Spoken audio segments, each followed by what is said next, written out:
What up, y'all? We are here for our weekly romance oracle message. Let's see what we've got going on. Ooh, religious factors are influencing our love life at the moment.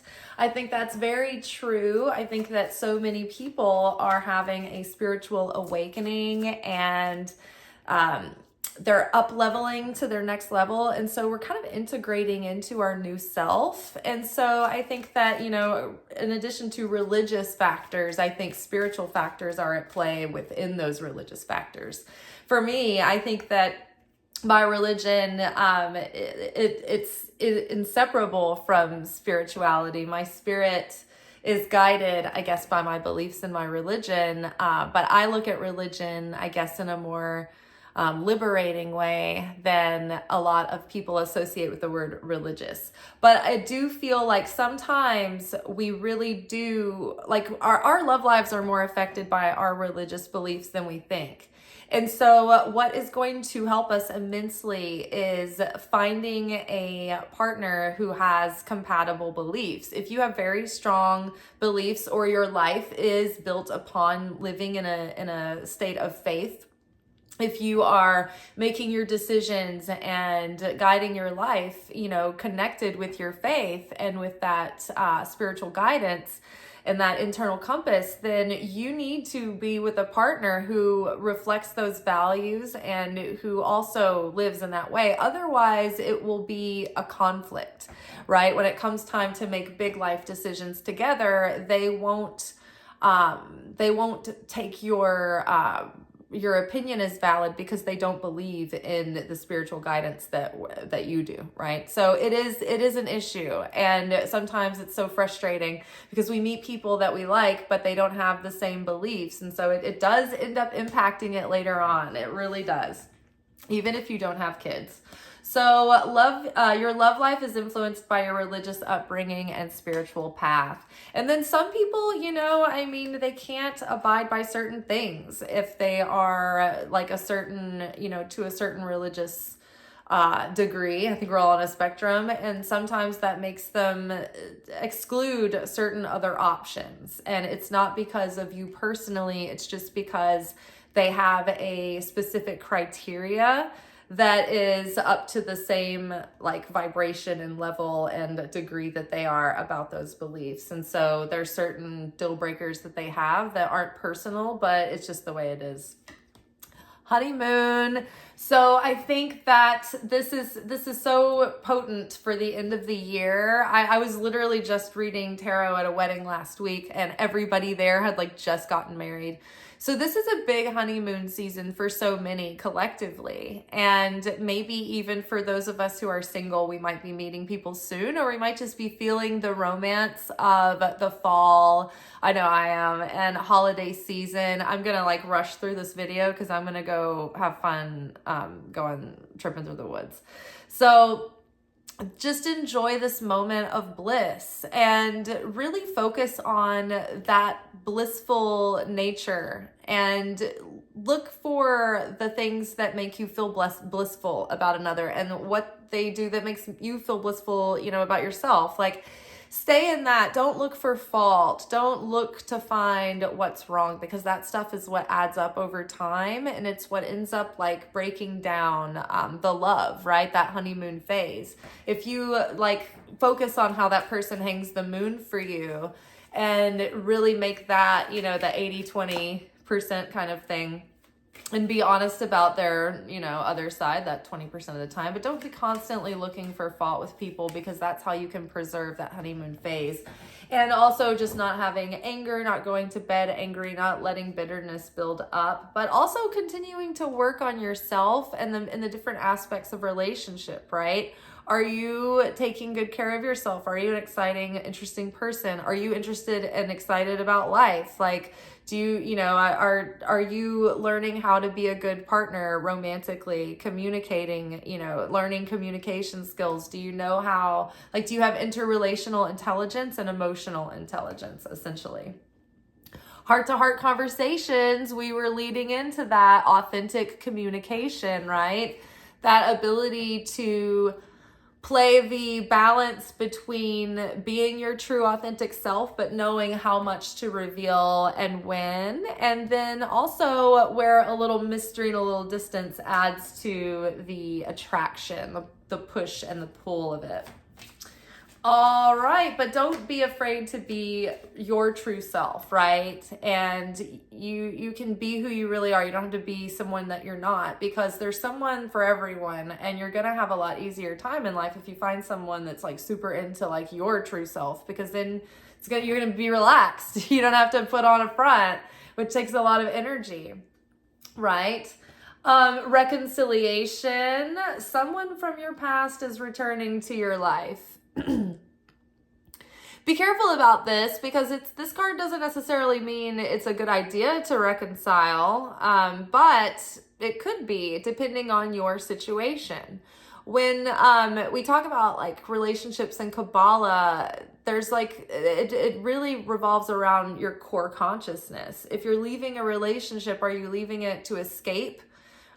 Did you work on the things that you needed to in that relationship? Because if you're escaping and you didn't work on those things, then the same patterns are going to come up with the next person. So are you escaping, or are you really just at the point in a relationship where you and the other person have gone as far as they can as a couple, and it's time to graduate and then part ways, because there are people that come in and out of our lives who are soulmates that have different levels of duration, let's just say. And sometimes they come in very quick, and sometimes they're very unpleasant. But a soulmate, really, what they do is they awaken and they evolve parts of you that weren't previously awakened. And these are situations that are contracted to happen before this life. So, when we think about the people that come in and out and they come back around, we can make really sovereign choices, right? It's like, do you want to do this again? Is this what you really want? Are you being swept up in someone else's feelings or nostalgia? Really, really make intentional choices going forward, because we have a chance at a new love cycle. And that could mean that, things can be different this time, or it means that we need to make it different this time by making completely different choices this time. So religious factors and the sun. So awakening, right? Joy, new beginnings. You have a different lease on life. You have a different level of revelation, because you've been illuminated to your true self through and through. All the good, all the bad, all the ugly, all of it. We've been able to see all of it and reintegrate. Well, other people have too, right? So maybe this reconciliation card, maybe this isn't someone you've had a full-on relationship with. Maybe it's someone that, just sort of like was in your life at some point. You knew them, and then they like went off into the world, and then they came back around again, right? So who knows how that can manifest, and it could have been from a past life. But either way, people all over are awakening. So people are awakening at their different levels. How involved are they? How self-aware are they? So there is maybe someone's had a different, because this is with the religious factors card, maybe someone else has had like a rebirth of spiritual beliefs, or an awakening in that area, or a change of perspective, or the fact that you're so much more self-aware about how that you want someone who has those compatible beliefs, right? The sun, the illumination, that divine spark, that divine blessing and rebirth and renewal. Okay, so honeymoon. The Tower card reversed, so rebuilding. So when we get the Tower card in reverse, it's like there's something we're holding on to, or we're resisting change. Like when the Tower card shows up, it's sudden change. And sometimes it's unpleasant, but we usually go through it because it removes anything that we've built on a false foundation or a false sense of security. So what this could look like with the honeymoon card reverse is that Maybe there's someone that you just simply, you have a lot of passion with and heat, but you don't have compatible values, and you don't have compatible beliefs. And even though you have this hot and cold relationship, it's hard to walk away from it because of the hot and cold nature, you're always in this honeymoon phase, right? And so that can be hard to walk away from. So having heart-to-heart conversations and getting honest with yourself might look like, hey, this is always very exciting, but is this really truly for me? Is this a cycle that's ready to end, and I need to move on from this? It could also look like having a tendency to ruminate, to be limerent on people who aren't really available for what you want. And so you get distracted by the honeymoon phase and you forget, like, oh, what are my beliefs? What do I want? What are my values? What are my goals? I need someone who matches that.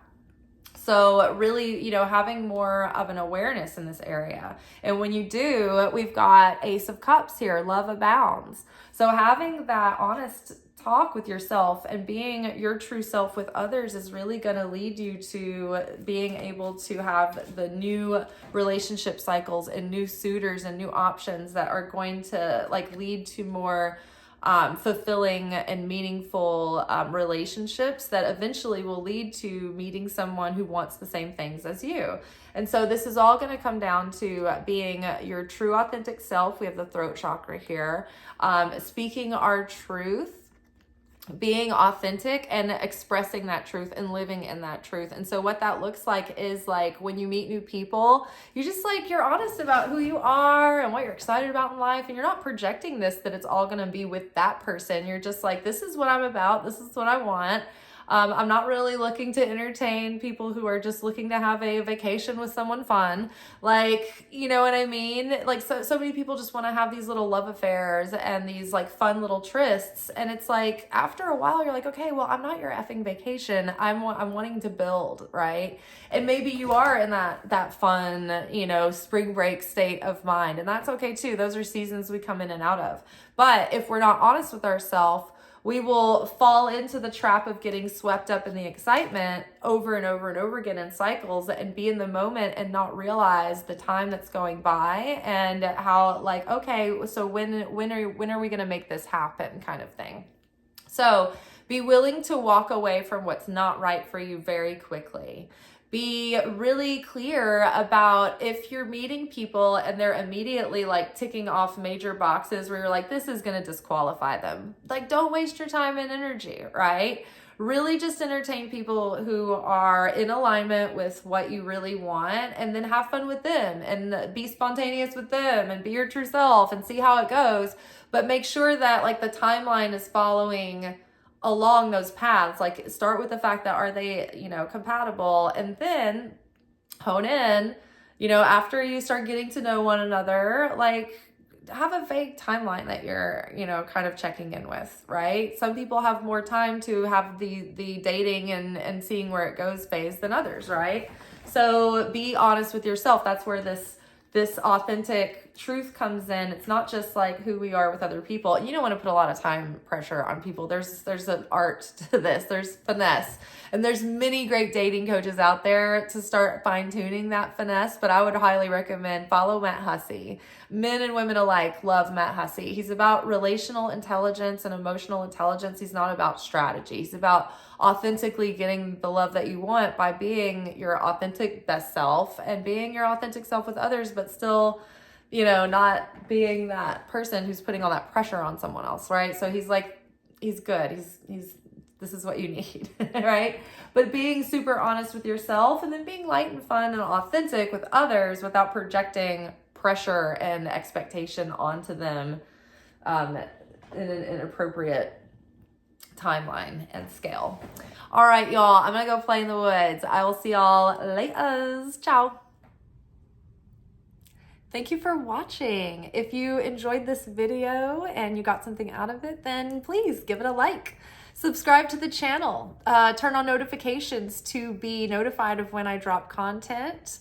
Like the videos, comment, share them. Anything that you do helps these messages get out to other people who need them. So you watching a video and taking an action on it actually makes a positive difference in someone else's life.